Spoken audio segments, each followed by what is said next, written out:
I'm the natural person of the living man. For the record, my name is Thomas Styron II. It is not the name you have attached to this case. I believe that's a state created entity, Your Honor. And me being a living person. My name is in proper punctuation. I don't have a all caps name. So this is under the assumption that you guys have personal jurisdiction and subject matter jurisdiction over me, right? Yes. 14B District Court is now in session. This is Magistrate Hillary Braley presiding. Okay, and I need you unmuted at the jail. There we go. Can I have your name, please? For the record, my name is Thomas Styron II. I'm the natural person of the living man. How we doing today, Miss Braley? We are upright, if nothing else. So, okay. And you said your name is Thomas Styron. The second. And then I'm the natural person, the living man. Okay, thank you for your patience there. We had a little bit of a kerfuffle. So, No problem. Recalling case number 19S00472, that is the state of Michigan versus Thomas Ulrich Styron, the second, you said, and also calling 24W001025, that is the township of Ypsilanti, also versus Thomas Ulrich Styron. So state your name for the record. So, for the record, my name is Thomas Styron II. It is not the name you have attached to this case is not me. I believe that's a state created entity, Your Honor. Okay. And me being a living person. My name is in proper punctuation. I don't have a all caps name nor. Okay, I'm going to cut you off right there. Okay. I don't have no contracts with the state of Michigan at all, period. And so I was wondering about personal jurisdiction, subject matter jurisdiction in regards to this. Okay. And you can continue to wonder about those at the moment. What I am doing, you have a show cause hearing on the matter ending in 472, which is the retail fraud charge. I'm showing a balance of $210 on that. And then what you're being arraigned on, that is what I am here to explain the charge against you, is a citation issued on April 2nd, 2024 at 9:24 in the evening.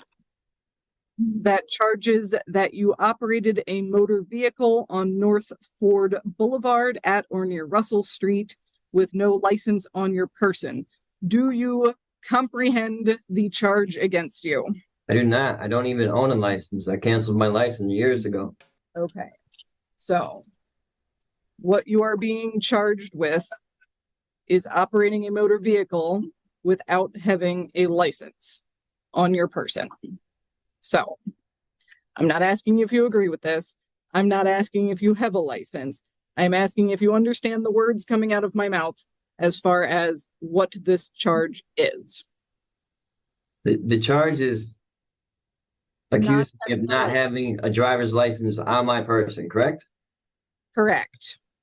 Well, from my understanding, I need a driver's license if I'm in commerce. I was traveling home. Okay. I wasn't doing business at all. And also from my understanding, I don't need a license to do that. And your overstanding is incorrect, sir. But we are not going to get into that now. You are saying that you have understood the words as far as not having a license on your person. It is a misdemeanor charge with a maximum penalty of up to 93 days in jail, a $500 fine with court costs, or both. So this is under the assumption that you guys have personal jurisdiction and subject matter jurisdiction over me, right? Yes. So, At this time, the court is going to set a pre-trial date for you. That will be before Judge Washington. ma'am, can we prove the jurisdiction first before we go ahead with setting a trial for that entity or a pre-trial for that entity? I don't. Yeah. I hear you. And at this point, you are appearing in front of the court. You have put your name on the record. And yes, we are setting a pre-trial date for you. I did put my name on the record, and my name that I put on the record is not the same name that you have attached to that case. And you can provide documentation of such at your pre-trial date, which is going to be June 26th. So the documentation that I have published, recorded in with, excuse me, sorry, the documentation I have published and recorded on the record, on the state of Michigan record, that says what I just told you, that I'm not who you have, that I'm not the name you have attached to that case. That's I need to bring that with me, is what you're saying? It being already recorded and on the state of Michigan records. Is that good enough? Whatever documentation you have, bring it with you to your pre-trial date. That is what I am telling you, yes. So, and again, that court date, June 26th? Okay, will be June 26th at 9 a.m. before Judge Washington. The court will enter that you are standing mute to all charges at this time. So we're just assuming jurisdiction, though, correct? Yes. How? From my understanding, that has to be proved before we even proceed with anything else. Am I wrong? You are not correct. The court will also set a personal recognizance bond in this matter. Basically, you are promising to show up for that June 24th court date at 9 a.m. over Zoom before Judge Washington, where you will have your pretrial. Okay, so at this point, your hearings are concluded. You are free to stand up and tell the jail that you are finished. Now he claims he already recorded documents with the state of Michigan declaring he's not that legal name. He wants acknowledgement, validation, recognition of his paperwork. The magistrate doesn't argue its existence.